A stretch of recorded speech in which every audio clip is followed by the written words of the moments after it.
Hiya folks, how's it going? My name's Lexi and I really like tabletop games. So much so that we sit down together once a week, every week, and review one. If that sounds interesting to you, I encourage you to hit subscribe and keep watching this video. I try to make these reviews pretty short, under 10 minutes, so I can help you find your next game. Today we are taking a look at a game that came out a while ago, and in fact it's now been revised and there is a new edition. I really want to review the new editions of this game, so I wanted to have a look at the first edition of this particular game so I can do a bit of a comparison in the future. I'm always keeping an eye out for secondhand copies of tabletop games, mostly because they're much friendlier on my wallet. So today we are taking a look at Numenera from Monte Cook Games. Numenera is set in a distant future of Earth, where technology and mysticism has blended together. It has a little bit of a Dune feel to it. This time and place in Numenera is known as the Ninth World. This is because there have been 8 great civilizations prior to it that this world has built upon. The people of this world don't actually know much about their past, as it is shrouded in a lot of mystery. While this game is set on Earth, it is so far removed from our own time that it does feel like an alien planet. All the continents, as we know them, have merged together due to previous ages' terraforming projects. People live in the ruins of past greatness, unsure of what it means to them. This game is focused on exploration, so there are a lot of places to explore in the book. This does mean you do also get quite a lot written about the world it is set in. It doesn't tend to be packed with all of the minute details though. I think as a game master you can take what's in this book and you can embellish or adapt it to be part of your own vision. There are plenty of mysterious ruins that players can choose to explore or travel to. Occasionally, player characters might come across a piece of working technology from the past. These artifacts are treated with mystery and reverence, and they can be significantly beneficial to keep on you. Occasionally, you can stumble across pieces of technology from previous age. These are often treated with a sort of mystery and reverence because people don't really know anything about the civilizations who made these pieces of technology or what their purpose was. I did find that I was getting a bit bogged down in the book's lore. There's stipulations in this game manual against using words that are considered to be anachronistic. So you can't call a gun, you have to use their word for it. I think perhaps I could have done with a big glossary of words that we use and what the equivalent would be for these people, because I would often be really confused when starting a sentence, and then I would get to the end of the sentence or the paragraph and I would realize they were using a different word to describe something I am familiar with, like the concept of a grenade. I think for clarity's sake it would be easier to just use the word we understand, but then put a little note and be like, in this world, this concept is described with this word. I do think the writing does occasionally obfuscate its own meaning. Numenera is a D20 system. For most challenges, the Game Master will issue a number, and players want to roll at or above that number to succeed.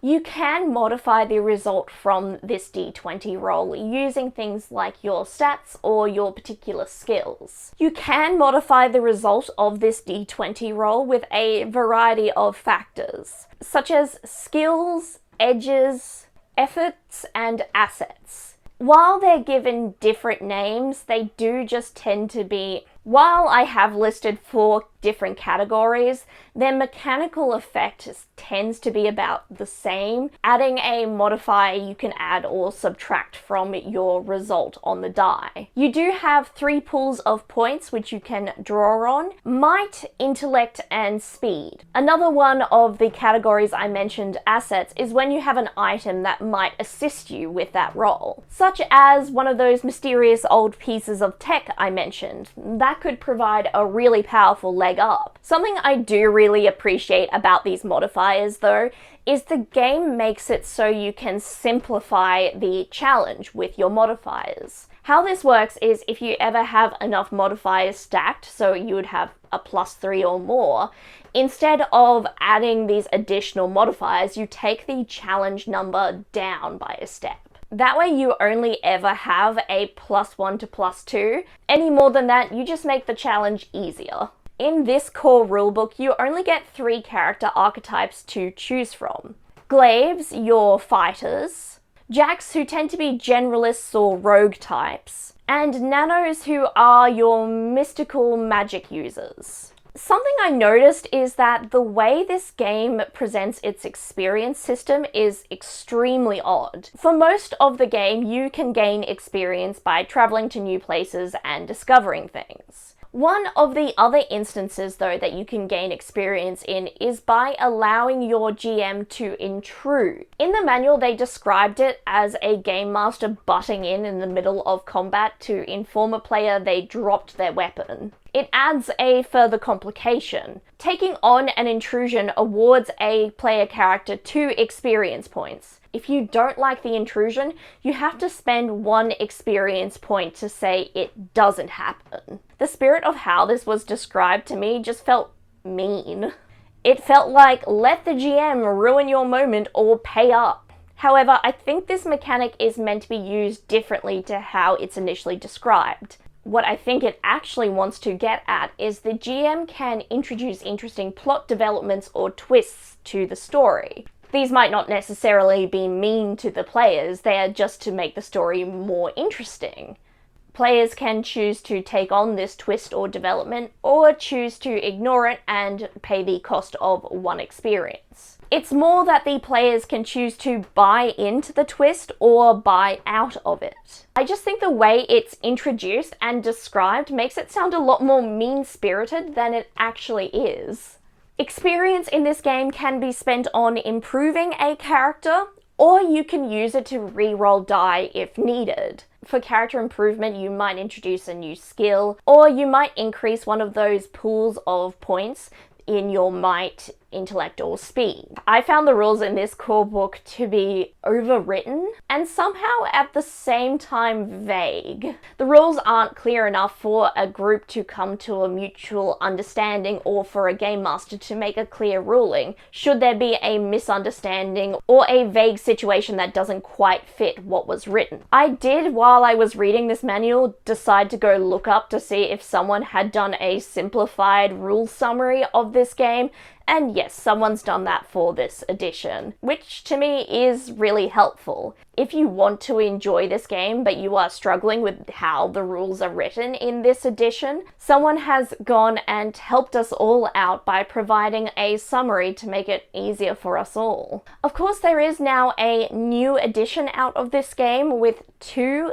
core rulebooks. I'd be interested to see if they make it clearer to understand this game or if it's much the same. There is a really good game in this rulebook, and I can see that this game has a really strong following. It's just for me, I would have to do a lot of digging to find that enjoyment. Of course, this core rulebook was published just over 10 years ago. A lot has changed in tabletop since then. I think one of the things that has come into fashion in tabletop role-playing game writings is clarity. I happen to be a big fan of clarity. I think if something can be summarized in dot points, or you can put a summary of a long page somewhere, great. That makes it so much more accessible and easier to play the game while you're at your table.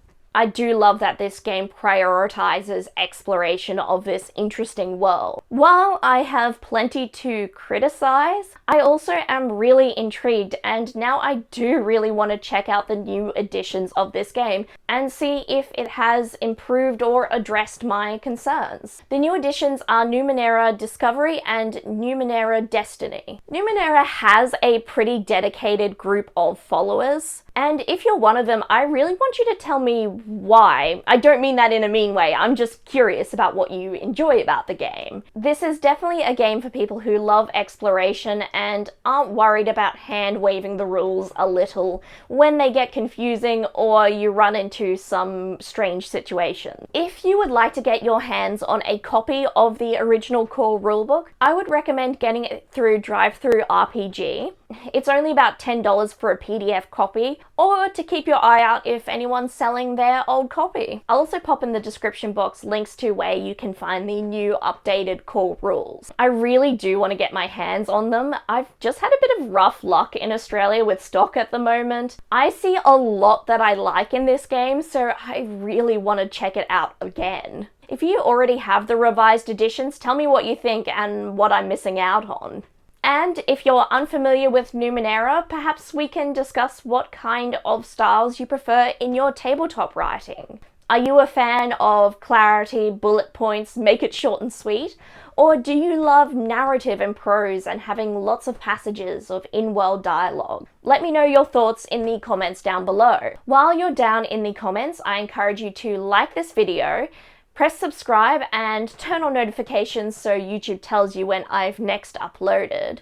If you really like, you could share this video with a friend or visit my Ko-Fi page. All interaction really helps this channel get more notice, which helps me feel more encouraged. I hope you're all well, and I look forward to seeing you next time at the gaming table.